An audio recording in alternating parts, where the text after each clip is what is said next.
the newsmakers. Citi News.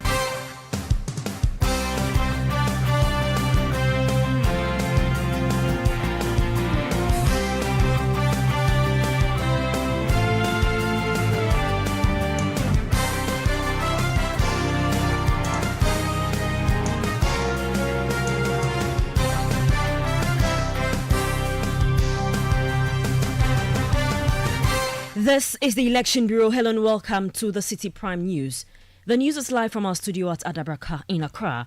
I am Zoe Abubeiduado. Coming up, Attorney General and Minister of Justice Godfrey Dame defends prosecution of Democracy Hub protesters amid controversy over their detention.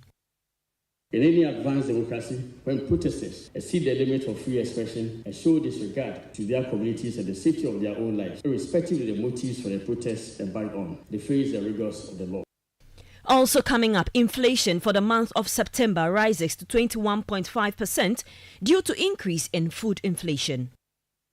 We do the disaggregation of overall inflation from a 13 dominant division perspective, keeping in mind that the rate of inflation for September 2024 stood at 21.5%. Still to come, government hopeful of a positive outcome as it meets striking tertiary teacher labour unions for the second time this week. The meeting lasted late into the night or in the early hours of the night, so we had not finished, so we had to postpone and continue today. So we are continuing this afternoon. And later, traditional leaders of English Yalata, Jamestown and Accra demand the arrest of persons who killed the chief priest of Jamestown over a chieftaincy dispute. We are appealing to the President of Ghana to intervene immediately and arrest all those perpetrators. We all call upon the regional minister to investigate, while still the regional commander of Ghana Police Service is not responding to his directives. The bulletin is also live across our partner stations. In the Northeast region, we on Scarp 101.3 FM in Nampanduri, Upper East, Source 100.1 FM in Boko, Upper West, Westlink 88.1 FM in Laura. In the Northern region, we on Diamond 93.7 FM in Tamale, Volta region, Global 105.1 FM in Ho, Adanu 107.7 FM in Adakluwaya. In the Ashanti region, Orange FM 107.9 in Kumasi. Bono region, J-Life 95.5 FM in Sunyani, and in the Western region, you can hear us on Beach 105.5 FM in Takrady and Premier 100.5 FM also in Takrady. Across the globe, we are live on citinewsroom.com. Citi Prime News at 12 midday. Update you on all the running stories and connect you to the newsmakers. Thank you for your time this afternoon. Now, the Attorney General, Godfrey Dame, has defended the prosecution of individuals who commit offences during protests. This follows a recent arrest and prosecution of 53 Democracy Hub protesters. These individuals are facing charges including unlawful assembly, unlawful harm, offensive conduct conducive to the breach of peace, and stealing, among others. The state and judiciary have faced criticism for pursuing the prosecution and for denying bail to the suspects. Speaking at the annual conference of the Association of Judges and Magistrates, Godfrey Dame says, while his office upholds the right to peaceful protest, it will not tolerate attempts to use protests as a cover for criminal activities. An unhealthy cycle in the life relation is occurring once again. The drumbeats of violence, mayhem, incitement to violence and civil disobedience have been beaten and indeed have gone a notch higher. There are attempts to create tensions and instill fear into people through demonstrations, which in some cases are a ruse for mounting an attack on the security forces violation and disrupting the running of essential services, essential public services. This, with the greatest respect, is not countenance in any democracy. In any advanced democracy, when protesters exceed the limit of free expression and show disregard to their communities and the safety of their own lives, and that of other members of the community, irrespective of the motives for the protests embarked on, they face the rigors of the law. In this regard, this year, on 18 July 2024, in the United Kingdom, 5 supporters of an activity described as, and I quote, the Just Stop Oil Climate Campaign, end of quote, a demonstration against the geophysical and climate hazards of the oil trade, who conspired to cause a gridlock on Landis motorway, were sentenced to lengthy jail terms by the SADC Crown Court, presided over by Justice Christopher Hehe. The Attorney General, however, noted that his office will advise prosecution in the case to consider favourable bail application conditions for the accused persons. The peace and territorial integrity of our nation at this time, 2 months before election 2024, is far greater than the pursuit of any parochial political goals, just as the right to free expression is no more paramount than the right of others to access essential services and the duty of the police to maintain the peace of Ghana. As I always say, freedom is not free. It is accompanied by serious responsibilities, and it is up to the entire nation, particularly the judiciary, to ensure that the gains and triumphs of the past remain intact for generations of Ghanaians unborn. The rule of law is fragile. The rule of law is based on people. Democracy is based on people. Thus, when a small proportion of the same people imperil the democracy we live, the institutions of justice must respond according to law. Having said this, I urge the police service to swiftly conclude investigations by the next agenda date to the cases involving the prosecution of excesses for recent protests in Accra, so as to exclude by that date all those against whom sufficient evidence cannot be found to proceed further. I also advise the prosecution to consider relevant bail applications at the next agenda date of the cases. Godfred Yeboah-Adame is the Attorney General and Minister of Justice. Inflation for the month of September 2024 has increased to 21.5% from 20.4% recorded in the month of August. The increase is as a result of a rise in food inflation. Food inflation surged to 22.1% from 19.1% in August 2024. However, non-food inflation declined to 20.9% from 21.5% in August 2024. Government has targeted to end the year with an inflation target of 15%. Inflation has been on the downward trend for 5 months running, but government statistician Professor Samuel Kobnenim, while announcing this latest uptick, suggested that there are still upside risk to the outlook. We look at food and non-food inflation from a month-on-month perspective for September 2023 to September 2024. On a month-on-month basis, we recorded a peak of 5.1% in the month of June 2024, where month-on-month food inflation stood at 5.1%. This declined sharply to 1.7% in July 2024, further declining to 2.2% deflation in August 2024. These 2 successive months of decline in food inflation on a month-on-month basis again has been reversed in September 2024 with a significant increase from 2.2% deflation to 4.2% inflation for September 2024. We continue to see non-food inflation on a month-on-month basis oscillating in the last 13 months. Has consistently oscillated between September 2023 to September 2024. It dipped to 0.7% in August 2024, having increased to 2.4% in July 2024. And in September 2024, we are seeing another round of increase in non-food inflation on a month-on-month basis to 1.6% for September 2024. We do the disaggregation of overall inflation from a 13 dominant division perspectives, keeping in mind that the rate of inflation for September 2024 stood at 21.5%. Government statistician Professor Samuel Kobnenim. Now, the Deputy Secretary General of the Ghana Federation of Labour, Kenneth Kumsin, has defended organised labour's decision to begin a nationwide strike on October 10, stating it complies with legal requirements. The strike follows the government's inaction on illegal mining despite Labour's ultimatum issued in September. Speaking on the Citi Breakfast Show, Kenneth Kumsin explained that the October 10 date provides required notice to employers adhering to legal requirements. So we are very careful also not to perpetuate in illegality. When you are complaining or you are raising issue with the conduct behavior of government, or you are also making strong case against illegality, you must appear to set a right standard. And so we couldn't, as per law, go on immediate strike. We needed to give government the reasonable notice which law provides, 7 days notice. And that is what we have said. So it is strictly in accordance with law, practice, convention, and norm across the world.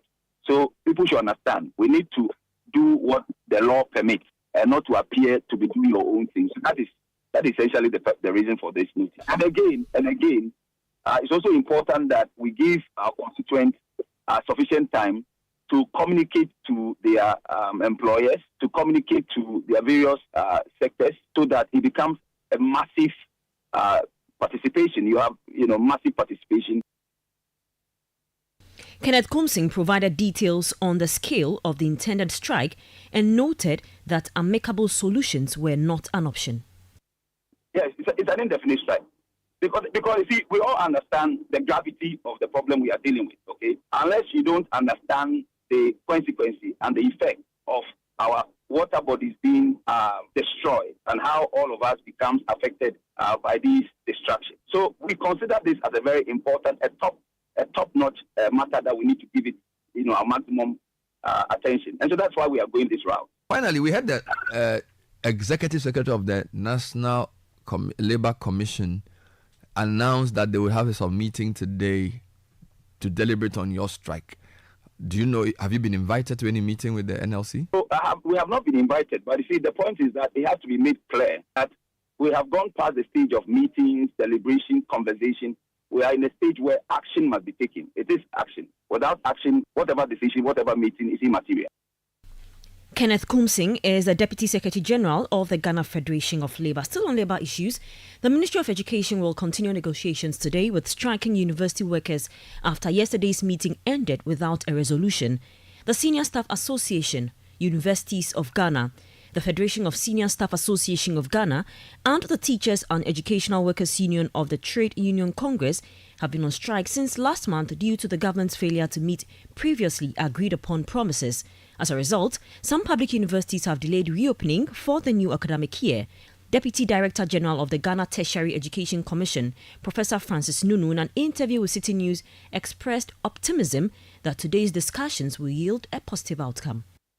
Yesterday, the government team, including Fair Wages and Salaries Commission, the Ministry of Finance, the VCG, and also the Vice Chancellors of Technical Universities and the Ministry of Education met all the teacher unions of the universities, traditional universities, as well as the technical universities. So they were made up of the GAWA, the TEU, the FUSAC, the SSA, and then CITAG as well. So we had go through all their concerns, and there were some points that each of the sides had to go and do some homework and come back to, so that we can have a middle line or a compromise on the issues that were being discussed. So at that point, the meeting lasted late into the night or in the early hours of the night. So we had not finished, so we had to postpone and continue to do it.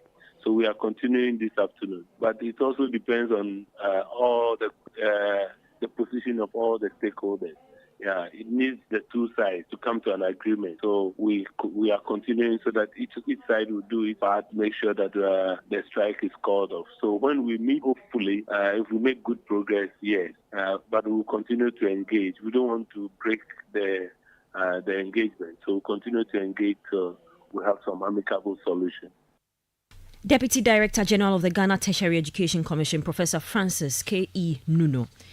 To some election stories now, and the Director for Policy Engagement and Partnerships at the Ghana Center for Democratic Development, CDD Ghana, Dr. Kojo Asante, has described the recent Inter-Party Advisory Committee, IPAC meeting, as a progressive step forward. The Electoral Commission held this televised meeting with political parties, civil society representatives and members of the diplomatic community to address concerns regarding register for the upcoming elections. Speaking on the City Breakfast Show, Dr. Asante praised the EC for the decision to broadcast the meeting, explaining its importance in promoting transparency and fostering public confidence in the electoral process. Well, thank you. I mean, I think it was a good move, and I'm glad that for what it sought to achieve, I think it was very successful, because this particular issue has been raging for a while, and it got to a point where we were basically at a stalemate. A lot of information had been given from the Electoral Commission side. The NDC has still insisted that a lot of issues were still outstanding, and there wasn't or it didn't seem that there was a resolution, that we could bring the parties together, to resolve what the issues were. And this platform, I think, helped move the process forward. And you could at least, in terms of the outcomes, in terms of the statement that came from the Electoral Commission, even the statements that were made by the NDC at the meeting and from other parties and so on, you could see that the tone has changed. Dr. Asante further called on the Electoral Commission to take responsibility in a demonstrable manner in resolving issues raised by the political parties. One is really dealing with the register, and that's where the EC has sort of painstakingly made the point that what you are dealing with, and it's a very, very important point, is about securing people's rights, to exercise their franchise come December 7th. So whether you add or delete somebody's name, it's a matter of law. You have to take it very seriously. It's not something that is just a discretion that somebody exercises, put somebody's name or delete somebody's name. That's why they are laid down laws under CI 91, as amended by 126 and so on, to go through a very elaborate process of cleaning the register through the exhibition process and so on and so forth and so forth. So that process is ongoing, and there's a lot of scope within that process to clean the register. Dr. Kojo Pumpuni Asante is the Director for Policy Engagement and Partnerships of the Ghana Center for Democratic Development, CDD, Ghana. Now, the National Democratic Congress, NDC leadership in the Afutu constituency is demanding accountability from the Electoral Commission following the leak of the nomination form of their parliamentary candidate, James Kofi Annan. The party is also seeking an update from the EC on a previously submitted petition concerning the alleged illegal transfer of approximately 3,000 votes to the Afutu constituency.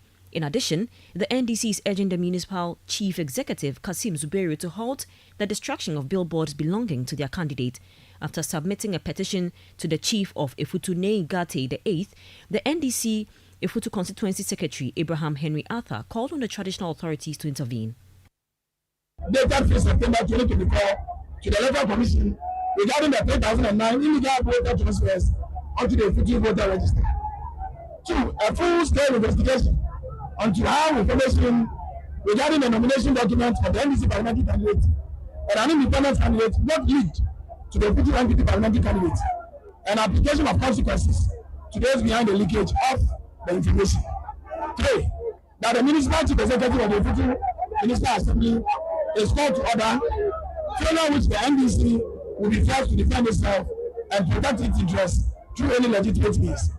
Then finally, that you intervene in these matters and call the Afutu Municipal Chief Executive and officer in charge of the District Electoral Commission to order to address these matters. Given your functions as traditional administrative head and Chancellor of the University of Education, Minister, we express confidence in your swift intervention in addressing this and many other happenings which happens only in our constituency, a constituency that has the effect of breaking confusion, destabilizing peace, and heightening tension to residents and students of the university. You heard the Secretary of the NDC in the Afutu constituency, Abraham Henry Arthur. You're still listening to the Citi Prime. Still to come, traditional leaders of English Yalata in Accra demand the arrest of persons who killed the chief priest of Jamestown. Bring you the details of this and others shortly. Please stay with us. Citi Prime News at 12 midday. Update you on all the running stories and connects you to the newsmakers.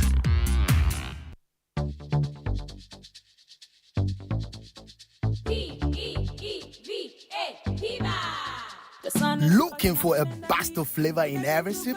Discover the refreshing taste of Piva beverages. Enjoy the classic Piva Cola flavor, perfect fit anytime. How about a fruity adventure? Try our delightful Piva orange fruit drink packed with recognized citrus flavor. Craving something exotic? Our Piva cocktail fruit drink brings the tropics to you. For a sweet and juicy treat, grab our grapefruit drink and don't miss out on the refreshing Piva Tangerine fruit drink, bursting with tangerine flavor. Piva Cola, Piva Orange, Piva Cocktail, Piva Grape, Piva Tangy. Grab yours today. Available now at your local store. Call us on 055 00 32231. Piva, a taste you love. This advert is FDA approved. P for Piva. Channel 1 TV is live on DSTV, GoTV, and HD+. On DSTV, find us on Channel 363. On GoTV, we're on Channel 117. And on HD+, get us on Channel 108. On a digital TV, run a new search. But take note that without an antenna, you cannot access Channel 1 TV. Channel 1 TV can be accessed on any free-to-air digital box, like the DSTV and HD+ boxes. Channel 1 TV, telling your story, empowering change. Citi Prime News at 12 midday. Updates you on all the running stories and connects you to the newsmakers. You all come back.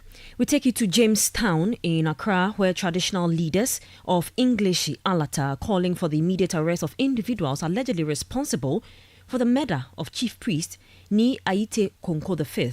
The chief priest was reportedly shot by thugs linked to a rival faction in a local chieftaincy dispute on Friday. The leaders claim that despite Ni Aite Konko filing a formal complaint about threats to his life, police took no action to protect him. Here is the Jaseche of English Alata, Ni Okojaman, addressing the media on the situation. Ni Aite Konko, who has made complaint to the Ghana Police Service, applied for an extract from the Ghana Police Service on 29th August 2024. You have a copy. That upon all the complaints by Ni Aite Konko to the police, no action has been taken until his sudden death. The regional minister instructed the regional police commander, Mr. Ain, to act immediately upon a statement made by Ni Aite Konko that his life is at risk and had made several complaints to the Ghana Police Service, yet no action has been taken. We are appealing to the President of Ghana to intervene immediately and arrest all those perpetrators. We all call upon the regional minister to investigate, while still the regional commander of Ghana Police Service is not responding to his directives. We therefore appeal to the President that we cannot be intimidated anymore by the Ghana Police Commander, DCODI. We will stand and resist the oppressors of Prince Ashanku Buskwe, Ni Apia, and tanks of Langas, who murdered by shooting the chief priest of English Alata. Jaseche of English Alata, Ni Okojaman. Now, the Ghana National Association of Private Schools has refuted claims by some private schools about lack of access to information on the new standardized curriculum. This follows concerns about their exclusion from government workshops and interventions. The president of the Association of Private Schools, Damasus Trusong, told Citi News that schools without this information are likely to be non-members of the association. He stressed the importance of registration, stating it would allow these schools to benefit from government initiatives related to the new curriculum. I was just saying that NACA organized workshops for leadership and a cross-section of our members on the Common Core program, which applies to DHS up to the senior high level. I cannot say that all members attended those workshops, but what I can say is that at least NACA extended that opportunity to our members to get to know more about the new curriculum. The issue is that some private schools fail to join any association. There are some who don't belong to any of the associations. So usually when these interventions come, they get left out of the system, and then they turn around and they will complain that information was not forthcoming. So you need to belong to a grouping so that you can also benefit from the interventions when they come around. You hear the president of the Ghana National Association of Private Schools, Damasus Trusong. The Perfect Relief Foundation International, in collaboration with the Member of Parliament for Ablikuma South, Alfred Okovandapoy, has commissioned a 10-bed emergency unit at Mamprobi Hospital. This initiative comes in response to the hospital's management's urgent appeal for an emergency facility to help mitigate the rising number of preventable deaths caused by delays in medical attention. In an interview with Citi News, the Chief Executive Officer of the foundation, Dr. Jolene Anum-Clottey, says they are committed to addressing community needs and making necessary improvements to local healthcare facilities. We came about this project when Honorable Oko mentioned it to me 6 months ago that the hospital needed an emergency room, and I spoke to a few financiers who decided to support this project because healthcare is a major community growth in any country. So we decided that we would do this not just to help ourselves individually, because other people come in here. And according to the director of the hospital, this hospital serves over 50,000 patients in a month. So if this emergency room is put together, this can ease down the kind of death rates that goes on because of inability to take care of people in the emergency, and they have the personnel. And I'm happy to be part of this because finally this has come about, and they have people who are on the clock to run the institution. So we are grateful to God for a successful and completion of the emergency room. Dr. Jolene Anum-Clottey is the Chief Executive Officer of the Perfect Relief Foundation International. The medical superintendent of the Mamprobi Hospital, Dr. Charlotte Alberta Ketu, expressed their gratitude and called for support from other relevant stakeholders and donors. We will call on more stakeholders. There is so much to be done here. There's an opportunity to expand our maternity. We are very heavy on maternal care as well. There's an opportunity to expand our maternal ward. And so there's a lot. And we will plead that whoever is watching me who wants to support healthcare in Ghana, make Mamprobi your choice. To those who have supported us, to our Honorable MP, to Ambassador Jolene Clottey, to her foundation, and so on, we say a very big thank you. We wouldn't have done this without you, and we are so appreciative.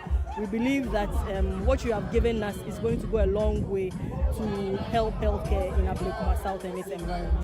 You hear the medical superintendent of the Mamprobi Hospital, Dr. Charlotte Alberta Ketu. Now, Petrosom Platinum Energy Limited, a leading energy company, has launched a nationwide promotional campaign dubbed Energizing Dreams Promo to commemorate its 10th anniversary. The 6-month-long promo aims to reward its loyal customers for their loyalty to the brand and also usher them into the company's new phase as a brand that seeks to energize the dreams and aspirations of its customers. The Chief Executive Officer of Petrosol, Michael Bozumbil, in an interview asserted that the promotion will aid in addressing the high cost of living in recent times. As we celebrate our 10th anniversary, we thought that it is important that we appreciate our customers. We show gratitude. And so this promo is intended to energize our customers. We are saying energize because we know that we are in a very challenging time as an economy because of high cost of living. And so this is the time as a brand that we too should get close to our customers and support them. And so you will see over the next 6 months, starting from today, we'll be giving out fuel vouchers to support our customers. We'll be giving out lubricant vouchers. We'll be giving out items, ranging from fridges, TV sets, irons, motorbikes, aboboya, and ultimately 2 brand new vehicles. That was the Chief Executive Officer of Petrosol, Michael Bozumbil. Now, before we go, the government says it remains cautious about lifting the grain exports ban and is closely monitoring the dry spell in northern parts of the country. Though it initially set for January 25, the review has been moved to November. However, Food and Agriculture Minister Dr. Brian Champon says it is important to ensure adequate food reserves before any decision to lift the ban is taken. I need to make sure that we have enough food in the system. We have enough buffers in our warehouses to cruise the country's food system. Then we can open the gates to sell our buffers. And I'm very, very happy that we're able to sell our buffers to allow for some exchange into the country. And not when I need grains to support the system. Then I say that let's open the floodgates for our investments to be shifted. I don't think that is fair to even those who are asking that we open the floodgates for them to aggregate our food and take it. So what we import, or we support farmers to produce, and then somebody should aggregate and export. But I don't think that is fair to all of us. That's the situation. So we continue to monitor, and when the situation improves and we are sure that we're able to feed ourselves, we will support aggregators to export in an organized manner. You heard the Minister of Food and Agriculture, Dr. Brian Echampong. Now, the Ghana Health Service has launched a nationwide measles, rubella vaccination and vitamin A supplement campaign today. The campaign will run from October 2 to 6. Over 5 million children are targeted due to rising measles cases. More than 10,000 vaccination teams have been deployed for this initiative. The campaign aims to bolster routine immunization and improve healthcare delivery. The Ghana Health Service urged parents to vaccinate their children as the last major campaign was done in 2018. That'll be all for today's edition of the Citi Prime News, which came to you live from number 11 Dr. Morton Loop in Adabraka, Accra.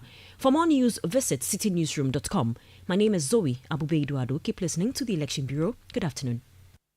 City News. We speak first. Reach our hotline on 0302 224959 and get interactive on Facebook, Citi 97.3 FM, and on Twitter at Citi 973.